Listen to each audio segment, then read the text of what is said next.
आज मलाई यसै मञ्चमा बोलाइदिनु भयो म एकदमै आभारी छु हाम्रो जारी टुको टिम अनि सरी एनएफबिआई आदेश हस्टेल सबै एकदम ट्यालेन्टेड यङ्स्टर्सहरू ट्यालेन्टेड लभ टाइमस चाहिँ उहाँहरू मिलेर यति राम्रो काम गर्नु हुँदै रहेछ हाम्रो नयाँ जस्तै अब फिल्म बाहिरबाट आएको होस् भित्रबाट बनाउने होस् यसमा बाहिरभित्र कुरा छैन कलाका कुनै सीमै छैन है त्यो त मान्छेलाई यस्तो हो र यति खुसी लाग्यो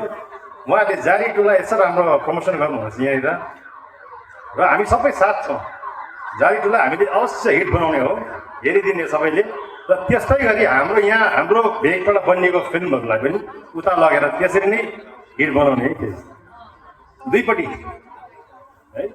अनि त्यसो गरी फेरि हामी सबै जान्छौँ उता पनि जाने यता पनि ल्याउने खुसी लाग्यो अन्त तपाईँ जुन चाहिँ मुद्दा सोध्नुहुन्छ एज अ डिरेक्टर कस्तो स्ट्रगलहरू के है या त यो फिल्म मेकिङमा अलिकति रोशनी डाल्नु पर्दाखेरि चाहिँ यो फिल्म बनाउनु चाहिँ यति साह्रो कुरा हो खास चाहिँ त्यही कारण चाहिँ यसलाई चाहिँ किङ अफ आर्ट भन्छ है यसमा चाहिँ म्युजिक प्रोडक्सनदेखि लिएर लिरिक्सदेखि लिएर तपाईँको डायलग्सदेखि सबै कुरा मेकअप आर्टिस्टदेखि लिएर कस्ट्युम फाइट एक्सन डिरेक्टर सबै इन्भल्भ हुन्छ इभन स्पट बोयदेखि लिएर सबैको इम्पोर्टेन्ट भूमिका छ र त्यसले गर्दा यो चाहिँ एउटा टिम वर्क हो